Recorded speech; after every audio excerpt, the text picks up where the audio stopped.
You're watching Explore Tulsa. Hey!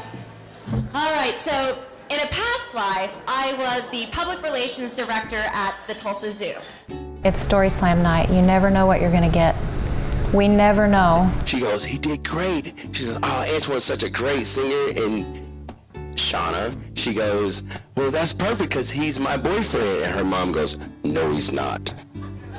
Little belongs to Shauna that her parents didn't really care for black people. We don't ask anyone to pitch their stories to us. It is a total open mic event. Anybody can come up and tell their story. As long as you get there soon enough to put your name in the hat, you can tell a story. We give the audience a theme, and anyone from that audience can tell a true 5-minute story based on that theme from their life.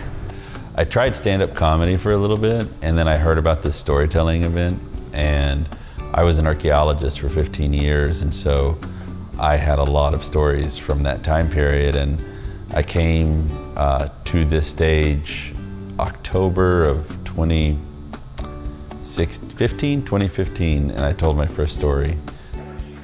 I don't believe in ghosts. I don't believe in mystical things, but every once in a while in my life, events occur that make me seriously question my skepticism. And that story ended up winning the evening, and I was hooked ever since. Our Grand Slam this coming April will be our 6th Grand Slam. We knew that we wanted to do a storytelling event, Michelle and I was trying to come up with a clever name. And I remembered that I had just had an afternoon with my brother. We were sitting on the back of his pickup drinking beer, trying to out-story each other, see who could tell each other the craziest story. And I remembered when we were doing that, each of us would start just naturally each story with, okay, so. And that's how I came up with the name. And I loved it because it also is our initials for our state. Brenda and I, when we first started, we started over at the Phoenix Coffee House. And like I said, we just did it on a whim after having lunch one day. And we just kind of gathered the people that were coming into the coffee house that day, like, want to tell a story? Then we came here for a couple of years here at this nightclub, Enso, and we've been at IDL for a couple of years. We've had several storytellers who have come to our stage for the first time and now have been on our stage maybe, between 5 and 7 times, and their stories just keep getting better. They kind of get bit by the bug, so to speak, like all of us have, and they want to get back up there again. The 10 storytellers that we take each event all compete. We have a few judges sparsed out in the crowd, and they listen to all the stories, and they determine by the end of the night the winning story. It's a friendly competition. It's not a heated, heavy thing. They do make a little cash, and they get to participate in the Grand Slam, which is every April.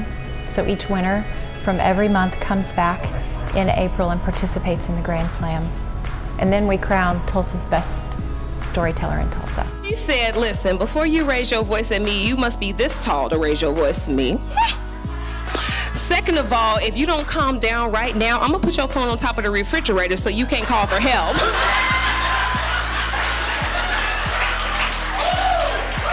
Working with Brandon and Michelle is a real eye-opener for me because I come from a place of logistics and, we need 75 chairs and they need to be in this order. I like to just tell people that I'm helping them create the vision for this event that they want. I don't really drive the vision. I like to just help them realize the dream that they saw 7 years ago in a coffee shop. I don't know where OK So is headed 5-10 years down the road. I think that's the greatest thing about what Brenda and I did when we started this, was that we kind of had no expectations. And I find that when you have no expectations for things in that way, you kind of take a lot of the pressure off of it. So it was allowed to grow without us expecting it to be something. And so I just look forward to 5-10 years down the road to seeing how big it gets, because we just keep growing. Thank you guys. I'm out of time. Appreciate you.